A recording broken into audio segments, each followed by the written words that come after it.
Okay, good morning. Today is the 26th of Av, which corresponds to the 4th of August. Yes, the 4th of August. Next week, or this Mosei Shabbat is Rosh Chodesh Elul, and that means that Rosh Hashanah is right around the corner. We're going to be sending out details for Rosh Hashanah and Kippur, so don't worry. You should be getting them by the end of the week. Oh, hot.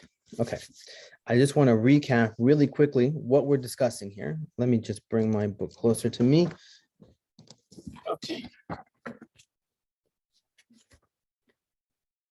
went ahead. Okay. I finally printed out myself a nice little bookmark.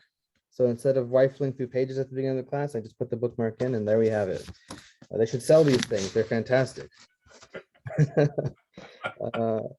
So we are discussing, so the rabbi is responding, the Haber is responding to the Kuzari's realization regarding the logic, approaching God via the vehicle of logic, and approaching God through his revealed path.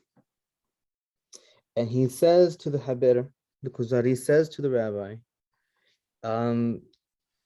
if it was via logic, meaning if we approach God via logic, almost all the philosophers and all the wise men and all the wise people of the world, they would have had some sort of, or the fire worshippers, the sun worshippers, the dualists, everybody would have had achieved some divinity, some sort of connection, real connection to God.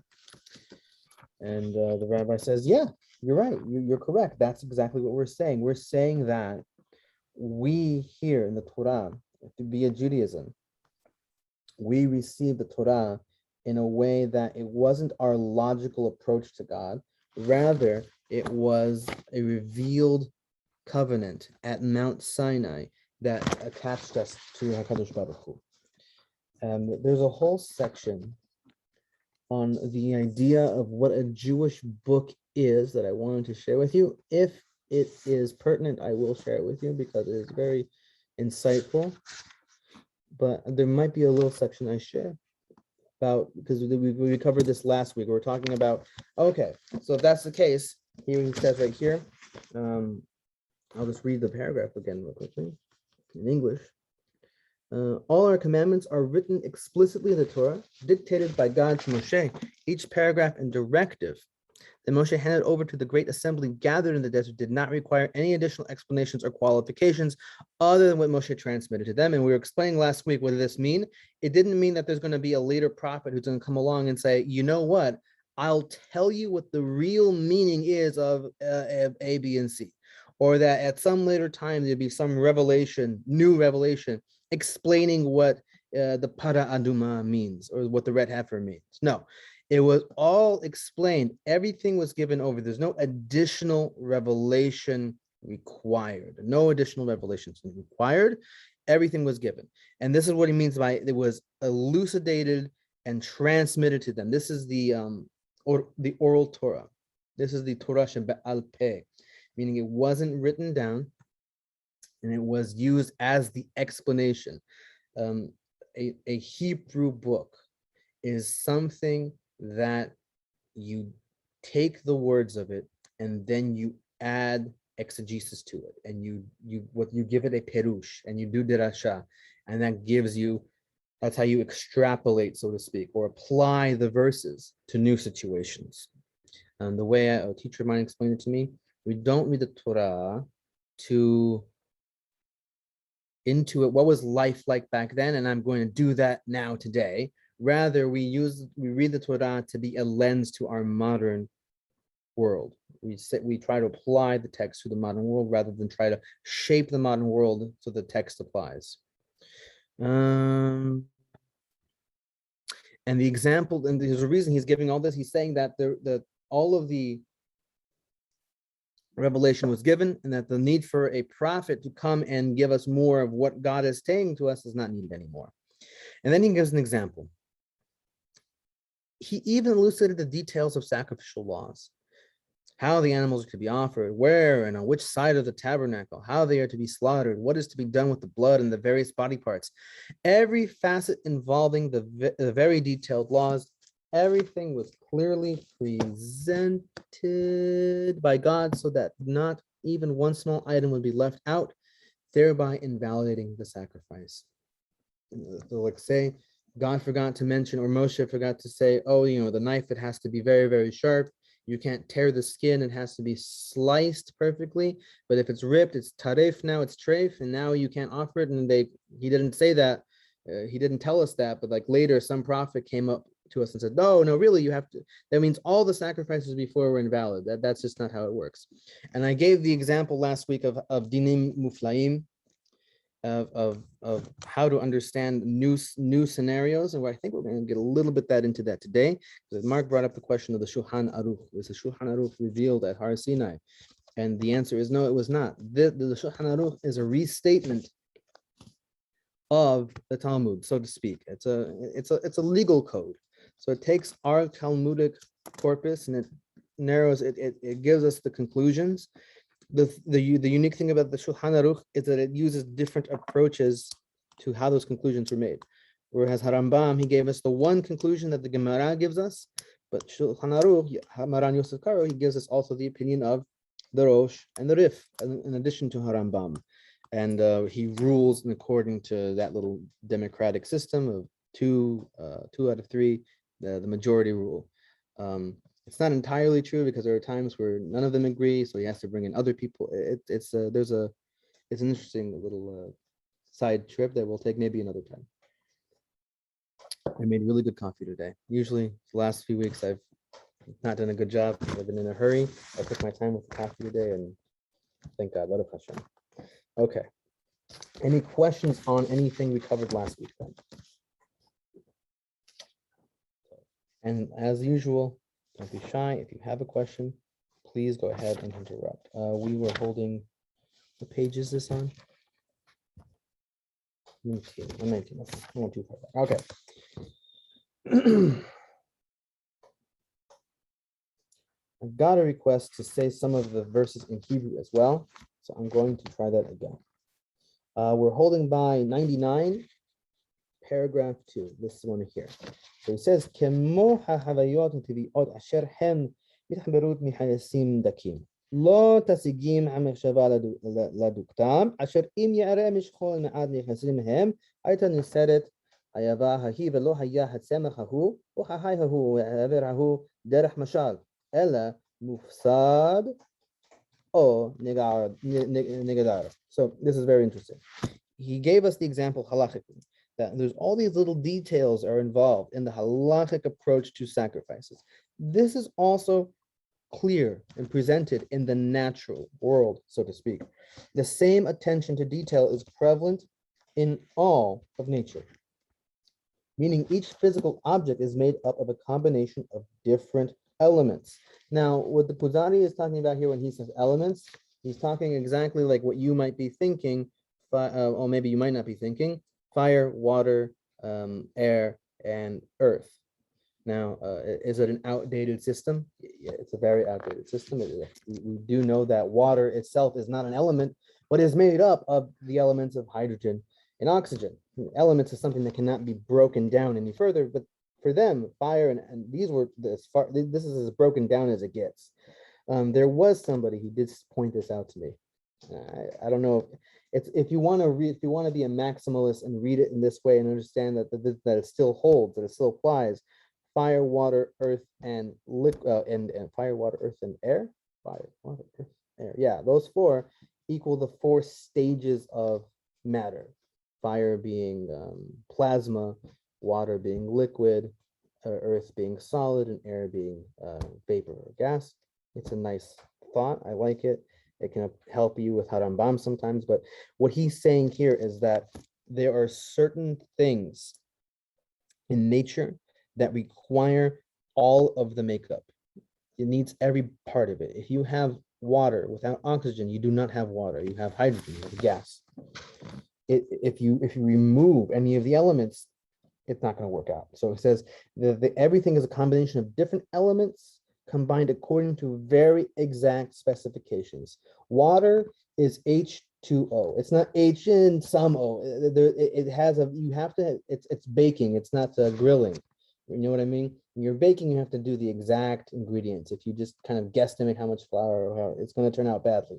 And you have to have the right ingredients here to make the creations of nature. The proportions must be precise, more precise than the mind can even fathom.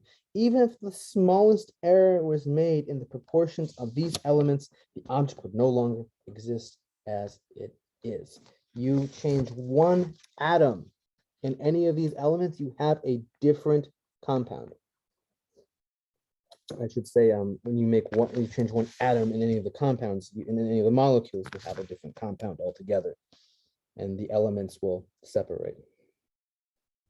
I saw recently, I thought it was fascinating. Somebody extracted the DNA from strawberry using dish soap.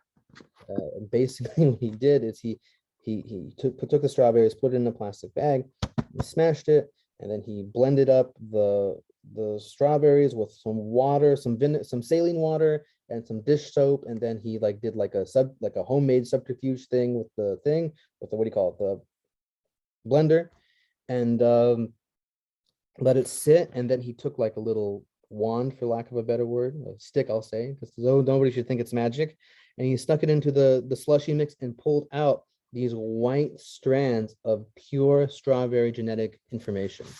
And I thought it was very amazing to see it, how just simple addition of dish soap and saline water could separate the DNA molecules from the objects that they were making up.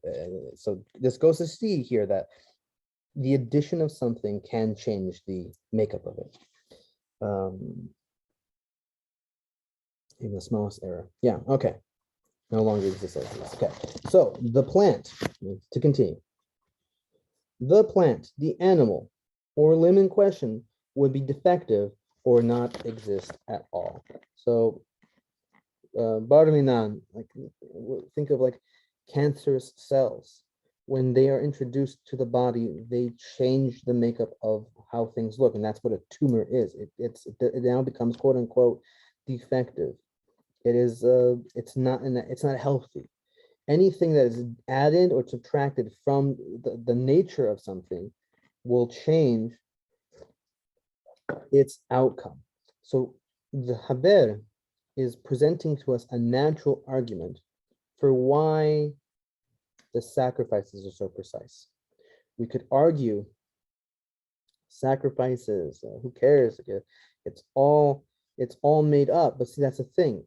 If it was a person, a logical conclusion of somebody, yeah, it would all be made up, and then you don't have to be so precise.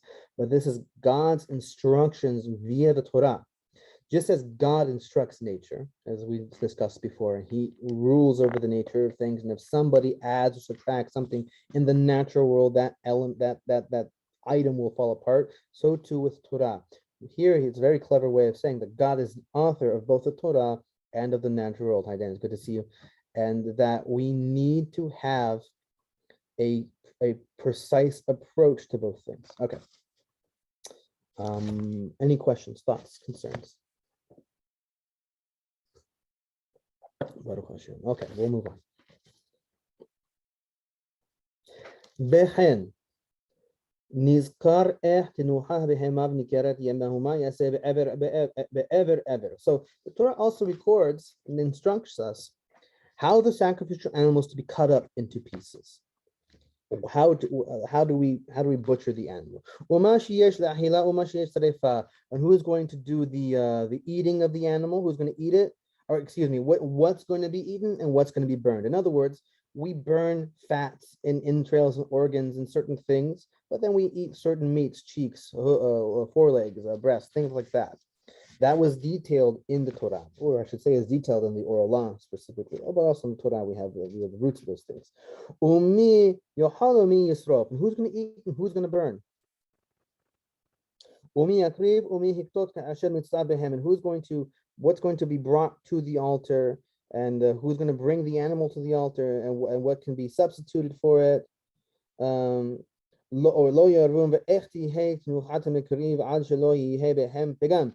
Or the Torah also describes the physical requirements of how things should look and what makes it pegam, or how would you say pegam? The gum is disqualified, or it's not physically complete in a sense. And of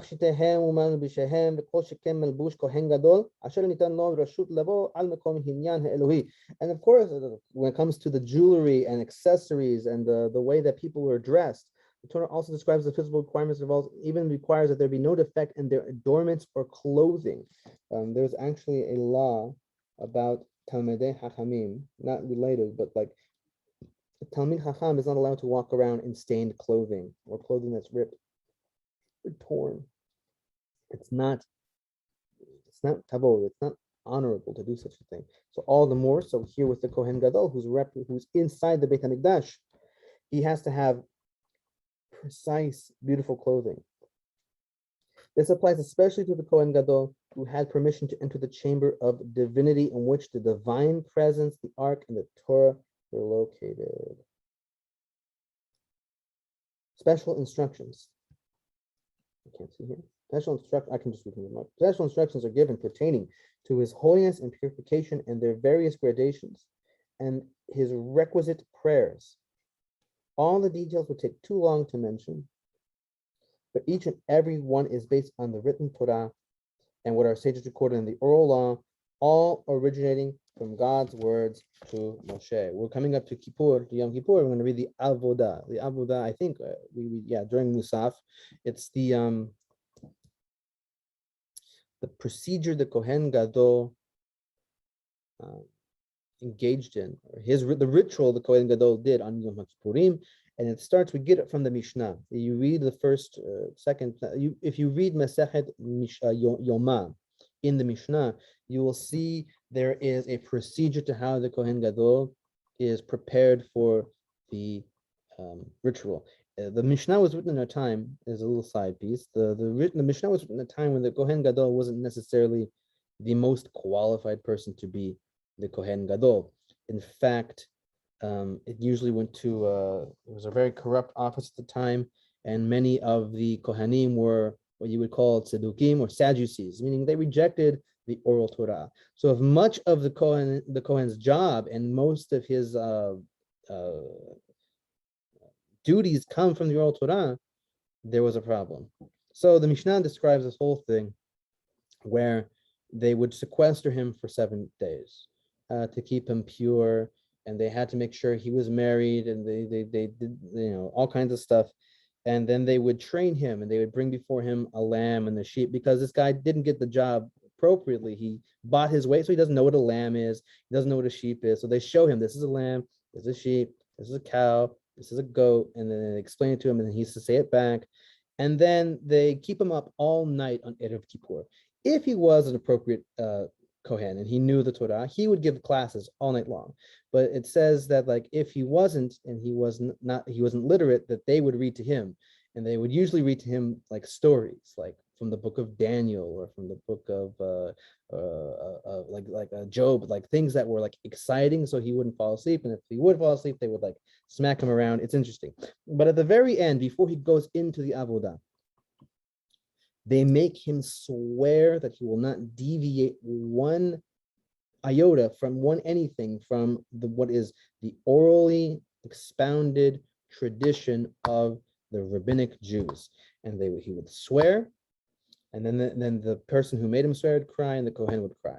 And the reason they say that is because it's a very sad state of affairs that not even the Kohen Gadol can be trusted, and that he would be suspected of some sort of minut or apikorsut, some sort of heresy.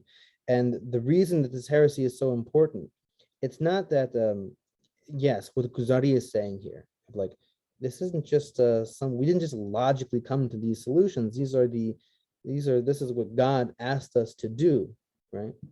But it also has to do with national unity and this sort of a unity between the priestly class and the rest of the people. And the fact that there was a certain point in our history where the priestly class became a separate, wealthy, and indulgent people, it was a sad time in history. And that started with the Maccabees. That's when the priesthood took over the kingship of Israel as well. And that's what led to a lot of our downfall eventually. Yes, Anne, please go ahead. I just have a question. I've often wondered, uh,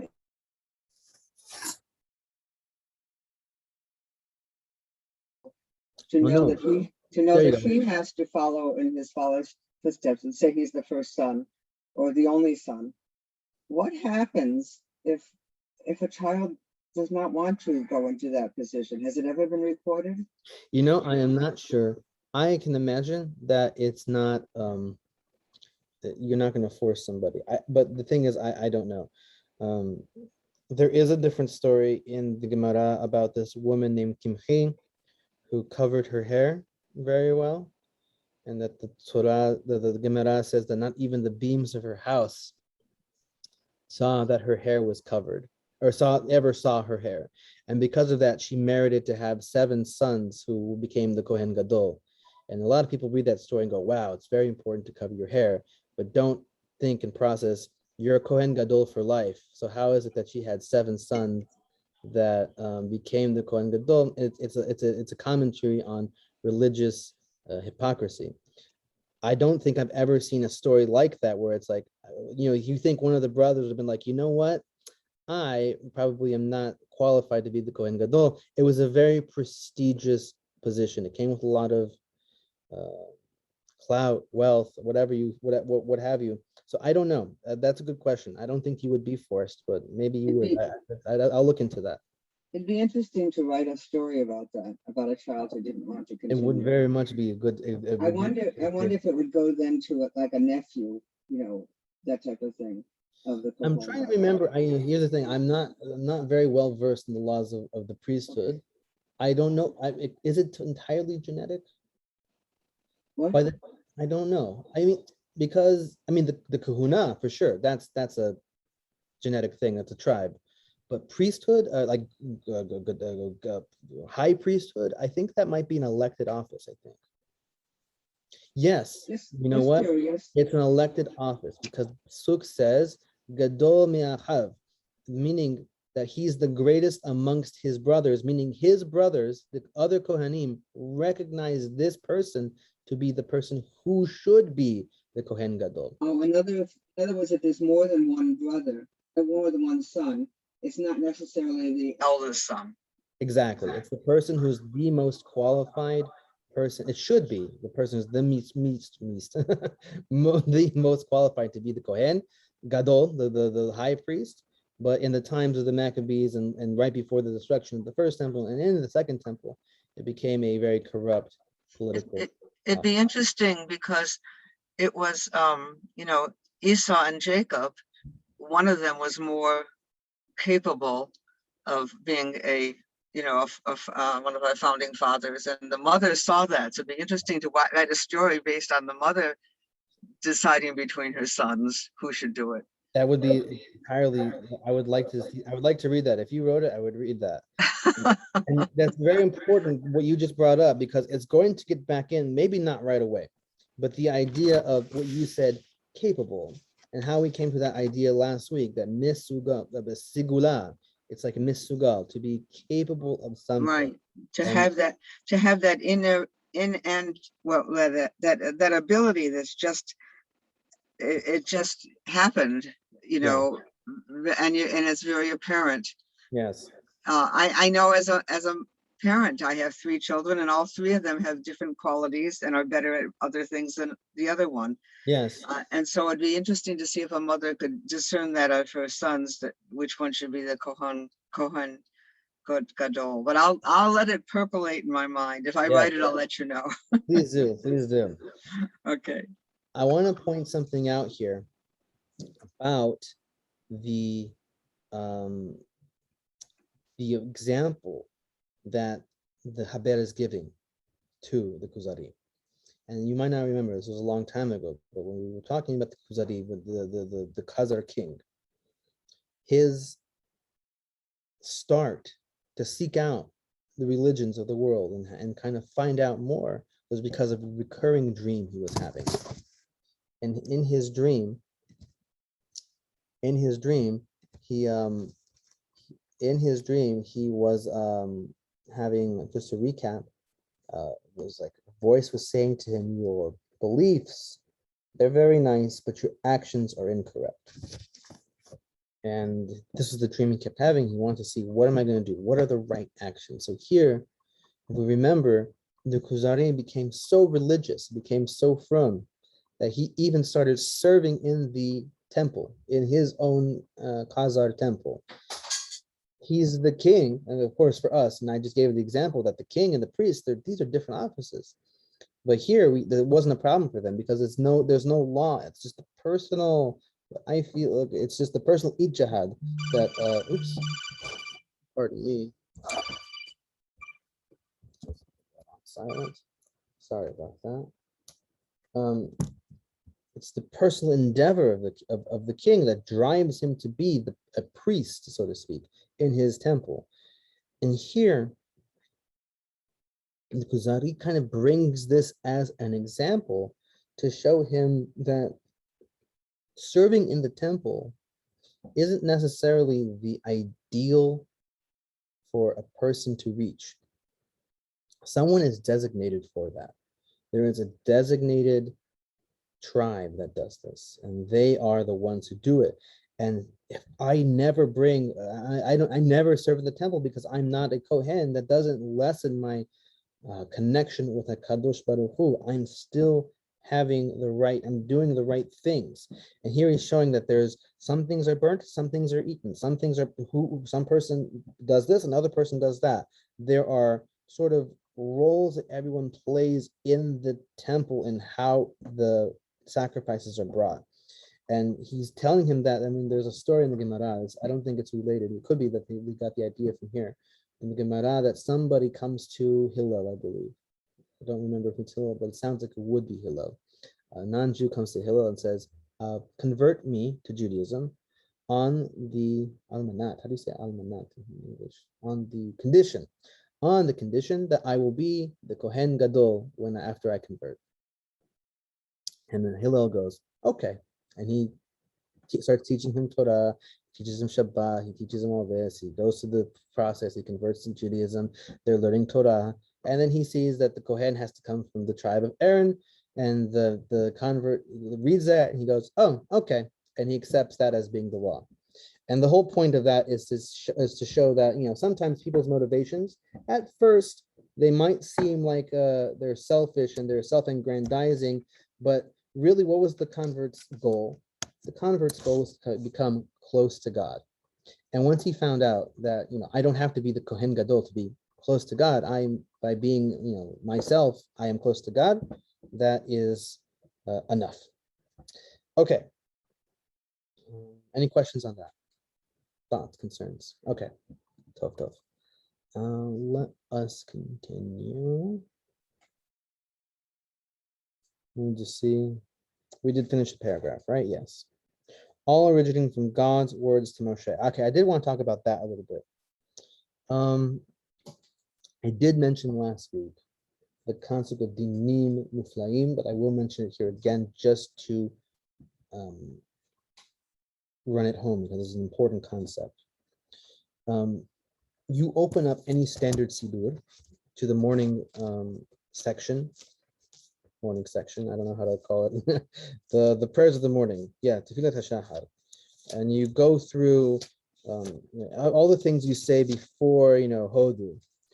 There's a section called the Dinei Zevachim. Dinei Zevachim is a section of Mishnah. And it starts like this. Ezu mikoman shel Zevachim. Kachi Kadashim Shechitam B'Tzafon. פריס העיר של יום הכיפורים, שחיטתם בצפון, הכירו דמן בכלי שרת בצפון, ודמן טעון הזה על בין הבדים, ועל הברוכת, ועל מזבח הזהב, ומתנה אחת מהן מעכבת, שהרי הדם היה שופך על יסוד מערבי של מזבח היציון. אם לא נתן, לא עיכב. So that is the first Mishnah. And basically it says like this, where is the place of slaughter? It's in the Kodesh Kodeshim Shekatam B'Tzafon. It's slaughtered in the north. Part of Yom Kippurim, the cow and goat of Yom Kippur, Shechatan B'Tzafon. That's slaughtered in the north. Kibul Daman B'Chli Sharet B'Tzafon, and their blood is received in the north. B'daman ta'un hazaya al bedim. And they put it on the pillars, etc., and it goes throughout. You notice something interesting about this entire chapter of Mishnah. Usually you open up Mishnah and it says something like Mama Taikorine Shema Bi'arbin. When do you read Shema Yarbin? The Kohanim when the Kohanim come to enter to eat their truma. And it'll go on and say, this is the opinion of so and so. Then it'll say Hachamim Omrim or Rabbi Omer or so and so. Someone else says this. In this chapter of Mishnah, there is no dissenting opinion. Each law is presented and accepted in whole. I think this is another reason the Kuzari brings the example of sacrifice being directly from God, because there's no argument over how it's performed or how it's done. There isn't a machloket in the Mishnah regarding what position or where and how and what tool and what animal is used. It all comes directly from God, where other laws, such as like kiddush or tefillin or the arba minim, first quote, excuse me, they are the product of derasha, meaning there is some sort of a logical reasoning behind them, but it's through the tool of exegesis that we're allowed to introduce new derashot and new ideas, new positions on things. Not so with the korbanot. So I think that's also another reason why he's using korbanot and the sacrifice system in the temple specifically, because his whole point is that it's not logical. This is a revealed system. This is a system that was given to us by God directly. And the whole question that the Kuzari has is, what are the right actions? So seemingly he's found his answer. These right here are the right actions that he's been having a dream about for years now.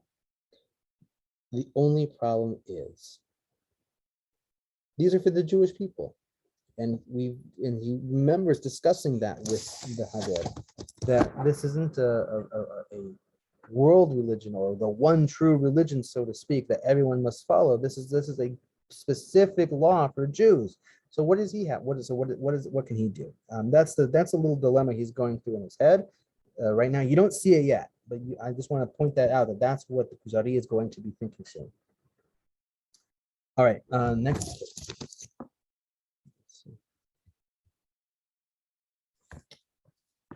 Similarly,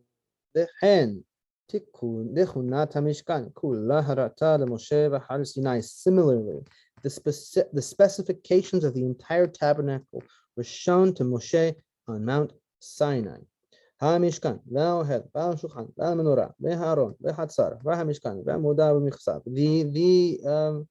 says the Mishkan and there's two different things. The tabernacle, the tent of meeting, the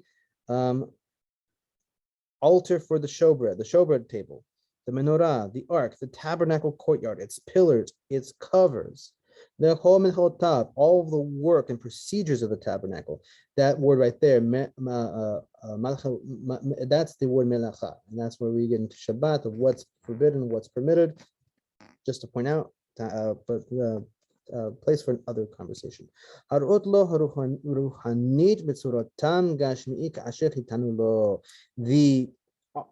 They were all shown to Moshe on a spiritual plane, but in such a way that he would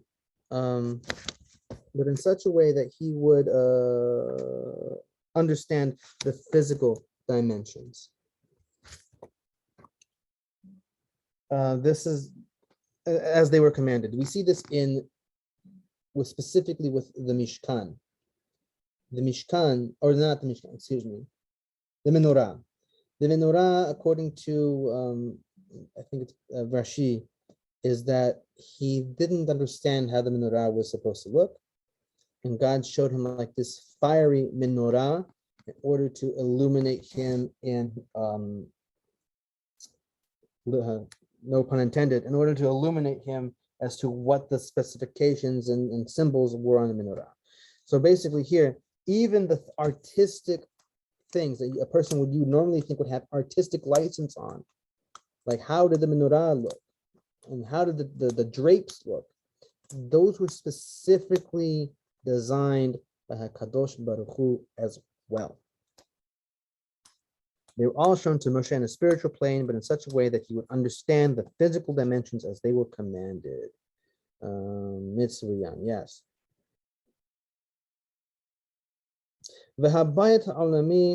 Oh, excuse me. And so this is the same was true for the great temple which Shlomo built. On a scroll. Oh yeah, sorry. Thank you. And this was so true for true for the great temple which Shlomo built, right? He was also shown the dimensions of the temple. David was shown the image on a spiritual plane. והבית העולמי הקדוש אשר ידונו בו הראו לנביא יחזקאל צורתו ולבונתו. And so will the last temple, the eternal temple, the permanent temple, which was promised us to be built in the future, was shown to the prophet Yehezkel according to its shape and dimensions.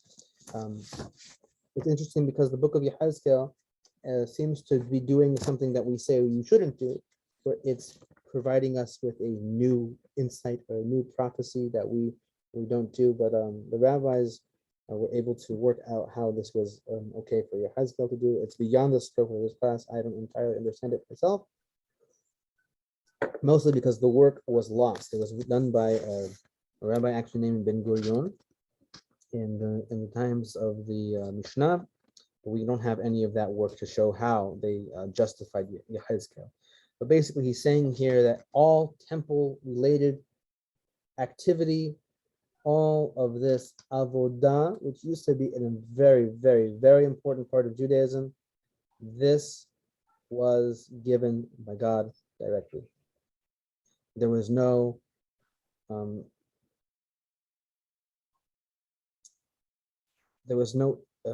do I say it in English? There was no like logical deductions that were made that got us to like, this is what the place should look like. And then the last bit of his argument here, he says, Ve'en be'avodat sevara. That's what I was trying to echo here. When it comes to serving God, one cannot rely on logic. The sevara is something that is used in the Gemara. Sevara, you might hear in Yiddish as svara, the svara of something. But sevara is something that is your own personal intellectual understanding of something, and then you can argue on that and say, oh, well, the way I understand it is like this, and everyone can agree with you and they can vote on that, and that can be the new law. But here, when it came to the temple, we didn't go, you know what would probably be the most logical thing to do would be to burn a cow on Yom Kippur, and burn 70 of them on that's not what we did. I'll read it again. Ein be'avodat ta'el sevara ve'lo hakasha. That's not, hakasha isn't like a kasha. That's a different word altogether. Hakasha, you hear in the Aramaic hekesh. It's comparisons. You didn't come through it through comparing one thing to another. Be'lo hit v'hit hakmut, and not through wisdom. So the English is, when it comes to serving God, one not to rely on logic, inference, or discretion. I like that. Discretion is a good way of taking hit hamut, because you're taking several things and trying to make a logical deduction based off of everything in front of you. Ve'ilu haya ken. If this were the case,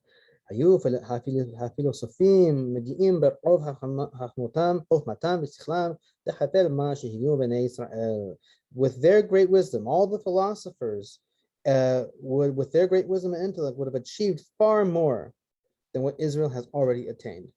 We've been at this for thousands of years, and human ingenuity is amazing. Look at what happened when the Wright brothers flew at Kitty Hawk. 60 years later, we're walking on the moon. Human intellect is very fascinating, almost frightening. If we were applying the same intellect to HaKadosh Baruch Hu and to Elohu, to godliness, all this stuff, we wouldn't be making the same leaps and bounds. That's because, according to the Kuzari, according to the Haber, I should say, there is no logical approach to it. It can only be done. We can only know what God wants and desires via his revelation to us. He has to tell us. We can't read. We're not anyone in a relationship should be able to know this also. I'm not a mind reader. I don't know what you want. You have to tell me what you want. I can't logically deduce what you want. Yes, Mark, go ahead, please. This seems to fly in the face of, or be the direct opposite of what you said about 12 minutes ago about the Mishnah, where one guy said this and one guy says that. Yes. And the whole Talmud is full of that. So the question to me becomes, how do we identify God's word? It's fairly simple if it's biblical. Yes. But once it gets to the Mishnah, as you said, or as I understand the Talmud, we're holding by whatever the holding was when that was determined. So I had a similar issue, and I'm working on it, but I'm coming to it. My idea is like this, and it can sound a little heretical, especially with what people have said. And I am being recorded, so I will be careful what I'm saying. I'll say it like this. The endeavor of the temple and of the Mishkan in Judaism is to secularize people, to make people a little bit more secular. How do I mean? Once upon a time, this is very made up, I'm just, use your imagination. Once upon a time, there were a bunch of people all over the world offering whatever they wanted, wherever they wanted, to whatever they wanted. They were taking pigs or children or grass or anything they wanted. They would sacrifice it any way they wanted at any time. And as people who complain about religion, Richard Dawkins or Christopher Hitchens or Stephen Fry, they would see this as being like some sort of barbaric, primitive, early human response to their place in the universe and trying to make sense of it all.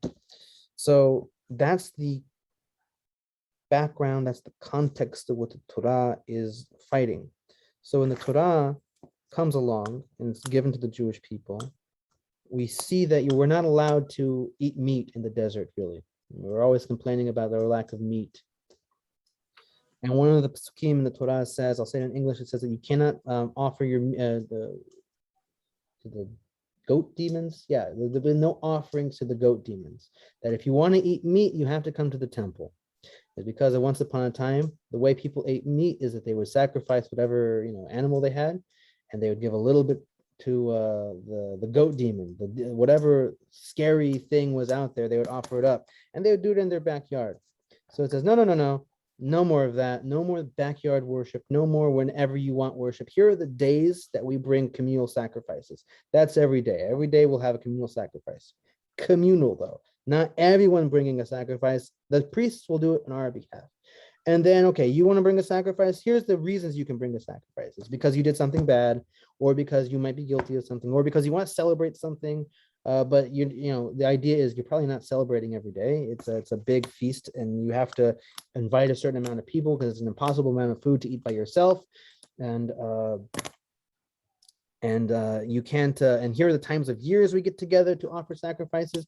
Also, if you want to come to the temple, you have to be purified. You couldn't have been in contact with the dead. You can't have touched this thing. You can't be around sexual activity. And so you have to prepare mentally, physically, spiritually, emotionally, using time, money, and resources in order to go to the temple, in order to be religious. It's secularized our lives a bit and removed us from this obsession with sacrifice, with this obsession with goat demons and gods and powers and satisfying the taiva, what do you call it, taiva, the cravings of our own souls and of the gods that we're afraid of. That's what the Torah is doing here. So when it comes to, and this is what he's saying here, Ein avodat ha'el. Avodat ha'el, when I read that, I think sacrifices specifically. And this is why I think he's picking on sacrifices, because we could say, what is he talking about sacrifices? By the time he's talking to the king of Chazar, we have no temple, we have no Mishkan, we have no sacrifice system. Why focus so much on this?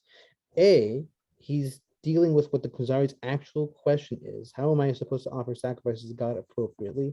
And B, that service of God, meaning avodat ha'el, in the truest sense of the form, sacrificial cult, has a very specific, directed approach to it, and that we do not have a lot of exegesis on. The exegesis that we do have on it, we have a continuous tradition back to Moses in the desert, discussed with the people there. And that's why when we present the laws of sacrifices in the Mishnah, there's no machloket about it. The only people who had machloket about it were the Sadducees, because they saw that the oral tradition did not entirely properly, I'm not going to say properly, did not entirely reflect the written tradition in a literal sense. And because it's not literal and there's a little bit of, how do you say it, oral understanding to it, that's why the Sadducees break off and make their own heretical priestly sect. Everything else, though, other parts of the Torah do have things that have changed and have grown and have situations have changed. There's a reason that we don't offer sacrifices at all today. We do other things differently. We say prayers differently than we used to do because our situation changed. But we don't offer sacrifices differently than we used to, because every bit of the cult system is necessary. If you remove the temple, if you move the mizbeach, you can't bring like a sacrifice in your living room. If there's no more goats in the world, you can't bring like a fish instead. If it's Yom Kippur, you can't offer a chicken, and like some people do. It's not, none of it works. It has to work exactly this way or not at all. That's why that's the only part of our Judaism we haven't updated or evolved or applied to today, because it's impossible to apply today because it's very specific parameters. And that's what I think, that's how I kind of like make the two fit. There still is a problem of that there is exegesis in sacrifice. There is an oral tradition and there are dirashot. So how is the jump made? Where was the jump made? I'm not sure, but oops, this could be an appropriate time to share what I was arguing whether or not I should share earlier. It's the opinion of what is a book.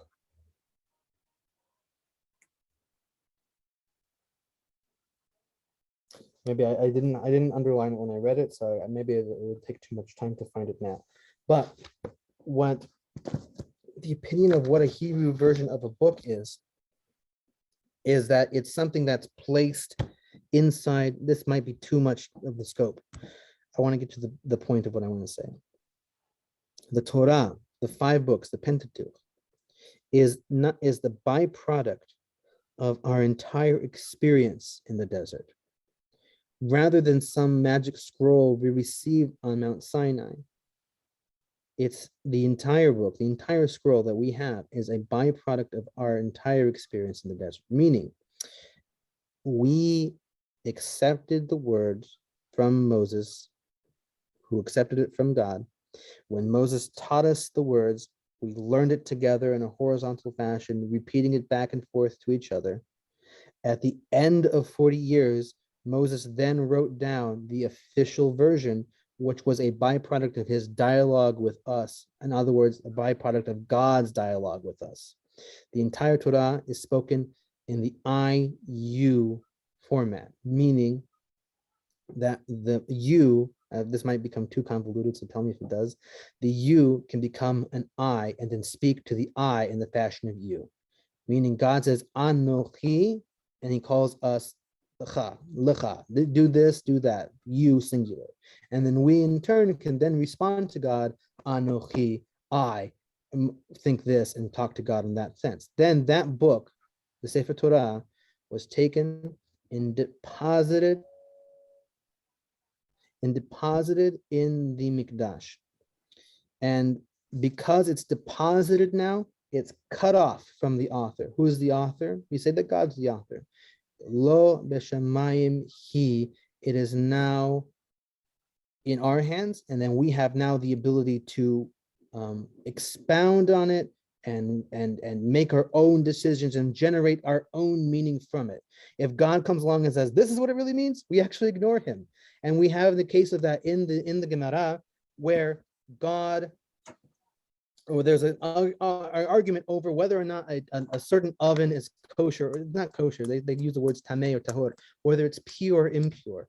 And you have the sages saying that it's impure, and then you have the one sage saying that it's pure, and he asks God to back him up, and a bunch of miracles happen, and finally a Bat-Kol comes and says, "No, God is correct," and give me and then everyone and then he says we reject it, and then the Torah says lo b'shamayim he, and God laughs and applauds for them. Give me one moment real quickly.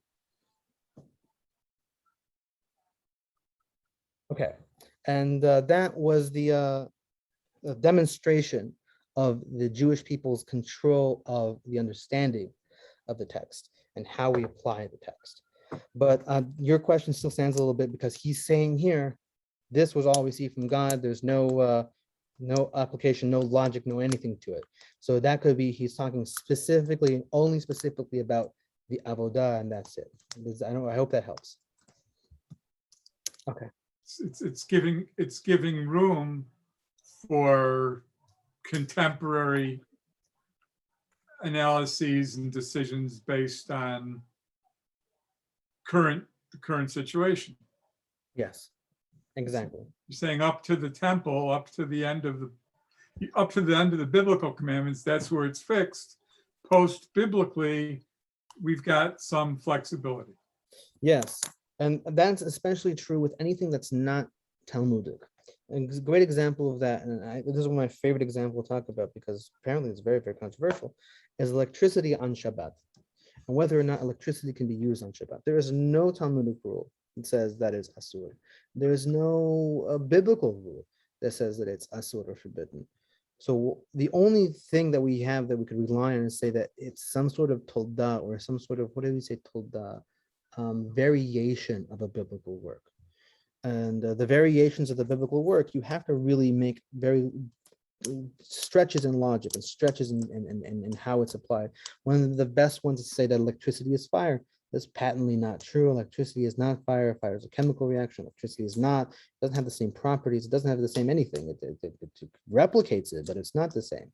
So whether or not it's forbidden or not is not us up to like a rabbi to decide. For his own community or for himself, sure, he can decide, I'm not going to use this, or I'm going to use this or this and that. But for the entire Jewish people to say, it's forbidden for the entire Jewish people because, I don't think that's possible. I mean, unless there's a really, really good argument, which I have not heard one yet for it though. So since that's post-Talmudic, there's really no real strong rule on it, and you have to approach it case by case like that. And just instead of creating a law that says it's something, you have to apply an already existing law.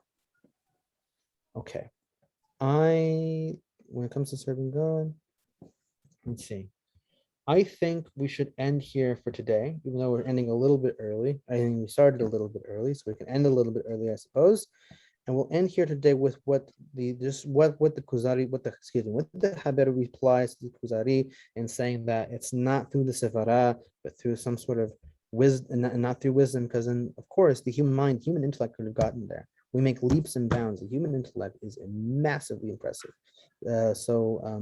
But that's just not the tool that we use in this regard here. I see there's a question regarding the showbread table.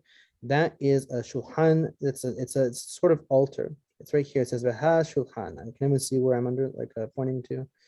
Vaha shulchan. That's there was a kind of like a gold. Was it golden or was it copper? It was golden, I believe. It was a golden table in the temple.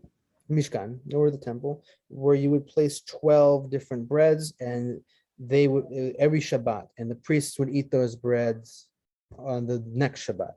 And it was a sort of offering. There's a lot behind it. I am not so familiar. I wish I have a friend who was obsessed with the temple. He went through everything. He knows the reason for everything. He has psychological, how it helps, what's the point, I just don't know why or what it is, but it was a table on which these special breads were placed.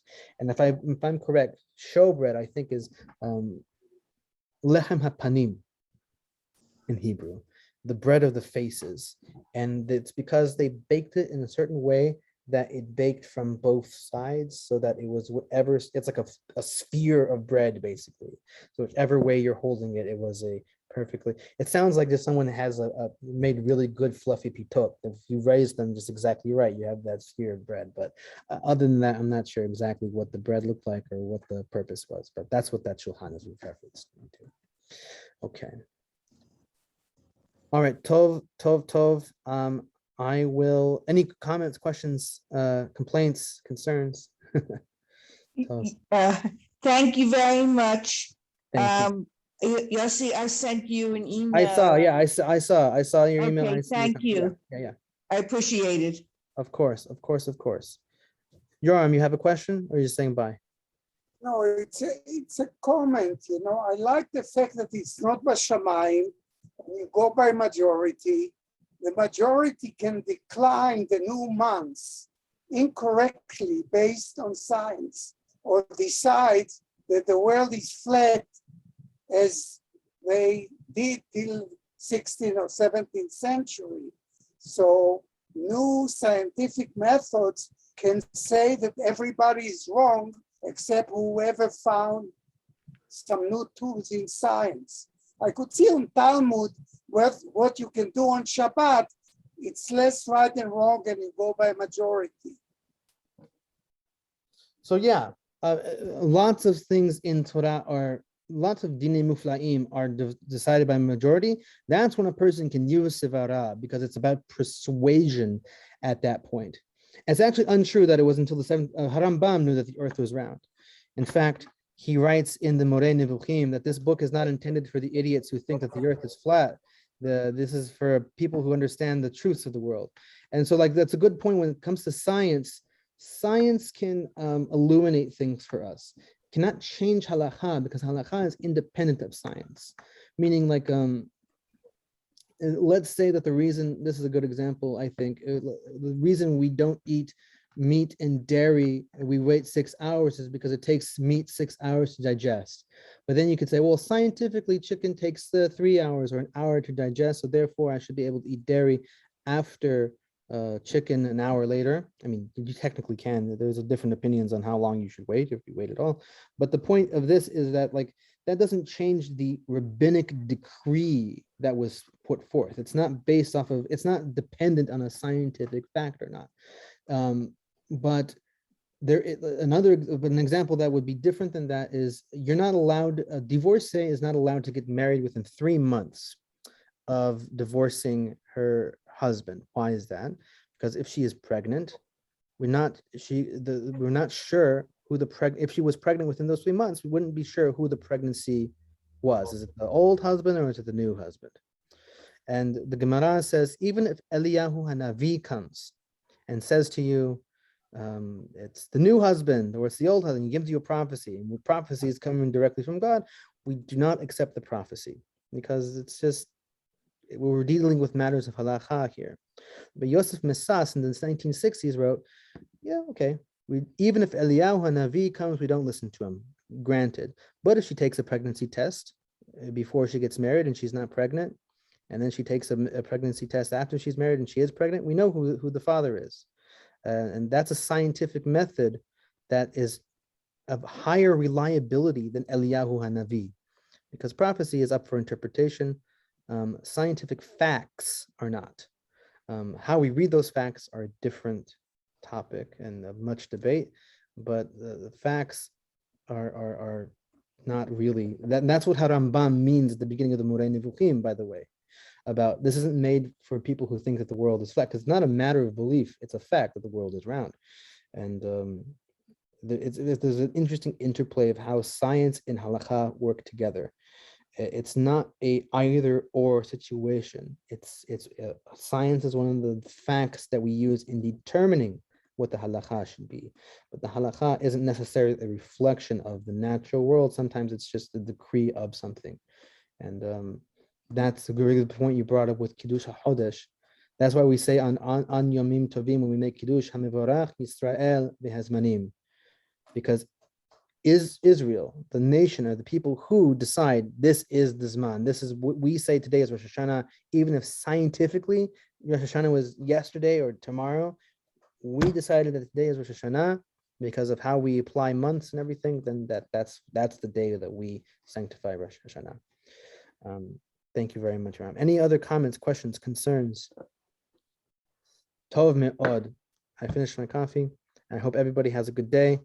And we'll see you. It was good to see you, Danny. It was good to see you, Stephanie. Long time no see. And thank you everyone else, Yoram and Diane and B and Irene and Mark. Thank you all for being here. And she already left though. But everyone have a good day. Be well. We'll see ya. See you. Thank you. Thank you.